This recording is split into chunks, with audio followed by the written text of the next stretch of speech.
Bonjour à tous. 25 pays dans le monde sont en train de travailler sur des voitures autonomes, c'est-à-dire qu'on ne fait plus rien, quoi. Je ne sais pas si ça a dû vous arriver avec un taxi ou quelqu'un vous a prêté sa Tesla, vous êtes allé dedans, vous lâchez le volant, Tesla ou d'autres. Vous lâchez le volant et la voiture conduit toute seule. En général, elle conduit très bien. Il y a eu des accidents au début. Maintenant, ça va de mieux en mieux. Alors, bonjour à tous. Merci de votre attention. Nous sommes en direct de New York, comme chaque jour, pour une vidéo par jour en matière de nouvelles technologies, intelligence artificielle, business, finance, management, marketing, fintech, etc. Et aujourd'hui, nous allons parler justement des voitures, j'allais dire, mues par l'intelligence artificielle. C'est vrai, c'est-à-dire qu'elles vont apprendre de toutes les données qu'on peut les alimenter avec, mais aussi elles vont apprendre de GPS, de leur propre comportement et de tout ce qu'elles vont pouvoir avec leurs sensors, capter de ce qui se passe dans une conduite réelle. Et donc, c'est quelque chose qui est en train de prendre une importance très grande, d'autant plus que vous savez que les États-Unis ont donné il y a quelques semaines l'autorisation de développer des voitures volantes. Donc ce seront des voitures volantes et on l'espère pas trop violentes et qui seront powered qui auront le pouvoir de l'intelligence artificielle et qui permettront de faire. Les gens rient autour de moi sur l'histoire de violents. On espère encore une fois que ces voitures seront pas violentes. On peut imaginer quand même que quelques-unes auront des ratés qui seront préjudiciables à la vie des gens qui se trouvent en dessous. Mais bon, c'est le progrès, hélas. Et c'est le prix du progrès qu'on ne peut pas éviter. Il n'y a rien de très drôle là-dedans, mais ça s'est passé comme ça avec le train, ça s'est passé avec toutes les inventions, la voiture, l'avion, le métro, etc., etc. Voilà.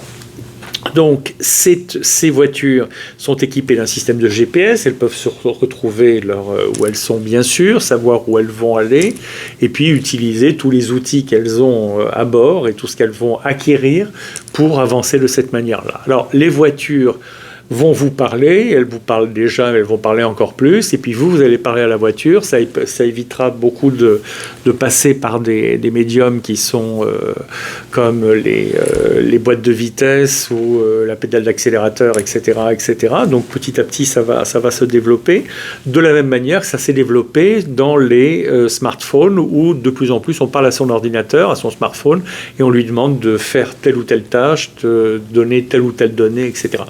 Un de mes amis, qui est un patron de start-up de très haut niveau, qui est spécialisé dans cette intelligence artificielle, disait qu'il vient de Pricewaterhouse, c'est-à-dire d'un des plus grands cabinets d'audit au monde, qui est passé par les fusions-acquisitions, etc. Donc c'est un spécialiste de très haut niveau.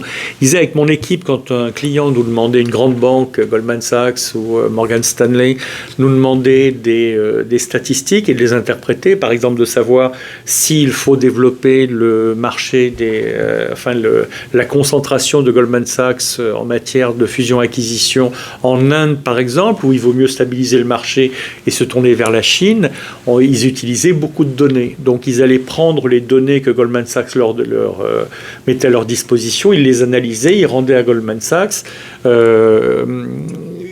un résultat. Et le résultat, on se demandait, il m'expliquait, on se demandait avant avec l'équipe, est-ce qu'il faut faire une présentation PowerPoint, 15 Excel, un rapport sur Word de 24 pages, etc., etc.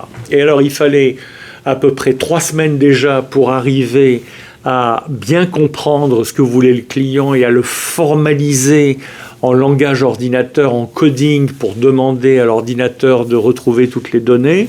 Aujourd'hui, c'est plus la même chose. On prend son téléphone, on demande à l'ordinateur « voilà ce que je veux », et au téléphone, et en gros, en 30 secondes, le téléphone revient vers vous, vous dit oralement « voilà, c'est prêt », décide lui-même si c'est mieux d'avoir une présentation PowerPoint, une seule Excel spreadsheet ou un autre support pour présenter l'information au client, et vous donne tout ça en 30 secondes. Et donc vous pouvez retourner voir le client qui n'a peut-être pas encore quitté la pièce pour lui donner tous les éléments et répondre. On est face à quelque chose de totalement phénoménal où toutes les fonctions de l'entreprise et du business sont complètement remises en cause, toutes les cartes sont rabattues et on entre dans quelque chose de totalement nouveau. Merci de votre attention. Demain, une nouvelle vidéo et donc inscrivez-vous, tapez sur la petite cloche pour être prévenu quand on a une nouvelle vidéo. Merci.